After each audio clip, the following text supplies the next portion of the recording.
एक कौम जो जुल्म के नीचे पिस रही थी। उन पर रोमान हुक्मरानों के कोड़े बरस रहे थे। उनके शहरों पर गैरों का कानून था। बनी इस्राइल के लोग कहते थे, ए अल्लाह, हमें बचा ले, हमारे लिए कोई रहनुमा भेज दे। और जब अल्लाह ने उनकी फरियाद सुनी तो आसमान से उनकी मदद के लिए एक नबी भेजा, ईसा इब्ने मरियम, वो नबी जो उनके लिए शिफा बना, जो उनके लिए उम्मीद बना, जो उनके लिए जिंदा मौजज़ा बनकर आया। मगर तारीख का सबसे दर्दनाक धोखा यहीं से शुरू होता है। जिस नबी को उनकी मदद के लिए भेजा गया था, उसी नबी को फंसाने का मंसूबा बना लिया गया। और जो होने वाला था वो सिर्फ एक कत्ल नहीं था, वो तारीख का सबसे बड़ा धोखा था। तो फिर सवाल ये है, जिस नबी को कत्ल करने आए थे वो कहाँ गया?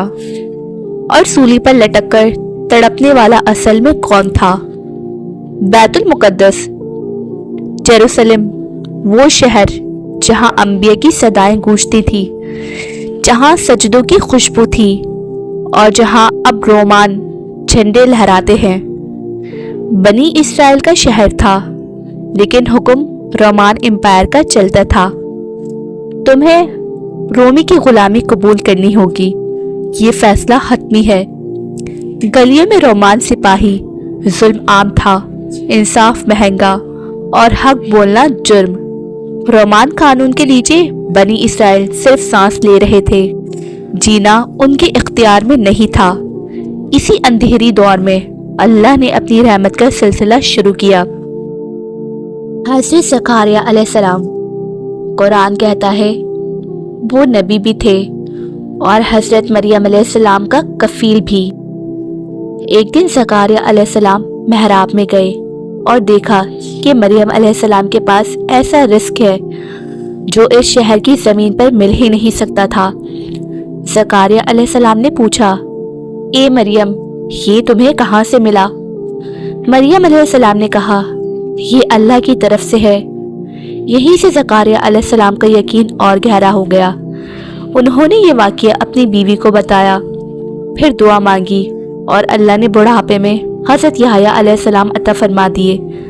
कुरान कहता है, याहया अलैहिस्सलाम बचपन से ही हिकमत और तकवा का निशान थे और दूसरी तरफ अल्लाह ने वो कर दिखाया जो अकल से बाहर था।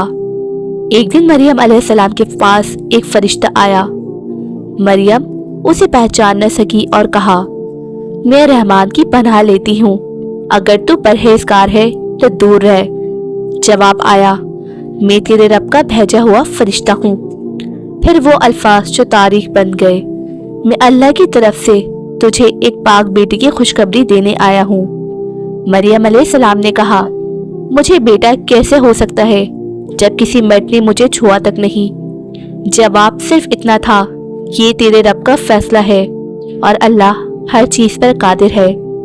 मरियम समझ चुकी थी ये बशारत नहीं, ये इम्तिहान है। और बैतुल मुकद्दस को अभी पता भी नहीं था कि जल्द ईसा इब्ने मरियम पैदा होने वाले हैं। जब हजरत ईसा अलैहिस्सलाम पैदा हुए तो लोग बोल उठे, ये कैसा जुर्म है? मगर अल्लाह ने गोद में मौजूद बच्चे से जवाब दिलवा दिया, मैं अल्लाह का बंदा हूँ, उसने मुझे नबी बनाया। ये सिर्फ जवाब नहीं था, ये बैतुल मुकद्दस के लिए तंबी थी। कुछ ही अरसे बाद ईसा अलैहिस्सलाम ने तबलीग शुरू की, अपने पड़ोसियों से वैसा ही प्यार करो जैसा तुम खुद से करते हो। वो शहर शहर गए, गांव गांव गए, लोगों को हक के रास्ते पर चलने का हुक्म दिया। अल्लाह एक है, तुम उसी के बंदे हो और सिर्फ उसी की इबादत करो। उनके साथ कुछ सच्चे साथी भी थे जो दौलत के लिए नहीं बल्कि हक के लिए निकले थे। जब ईसा अलैहिस्सलाम ने मौजज़ात दिखाए, मिट्टी से परिंदे बनाकर जिंदा किए, अंधे देखने लगे और मुर्दे जिंदा हुए, तो आम लोग अल्लाह के रास्ते की तरफ झुकने लगे और सरदारों के दिल और सख्त हो गए। उन्होंने कहा, याहया पहले ही लोगों को हमसे अलग कर रहा था اور اب عیسیٰ کے معجزات لوگوں کو اور گمراہ کر رہے ہیں۔ ہماری ریاست خطرے میں ہے۔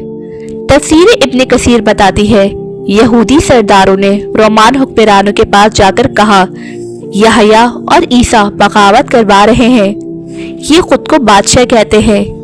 یہ جھوٹ تھا، مگر رومان تلوار کو صرف حکم چاہیے ہوتا تھا۔ گورنر نے پوچھا تم چاہتے کیا ہو؟ جواب آیا انہیں گرفتار کرو۔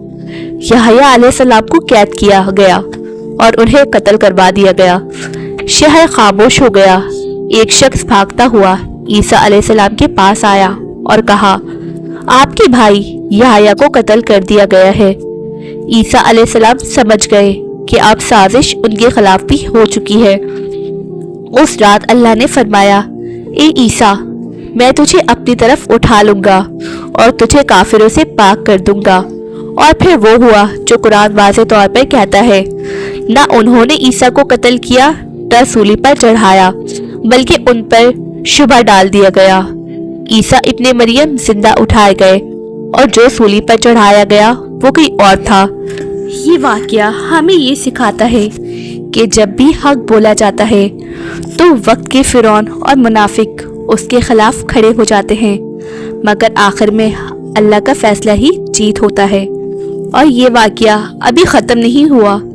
عیسیٰ ابن مریم دوبارہ آئیں گے جب دجال کا فتنہ اٹھے گا۔ تو امید کرتی ہوں کہ آپ کو میری ویڈیو پسند آئی ہوگی۔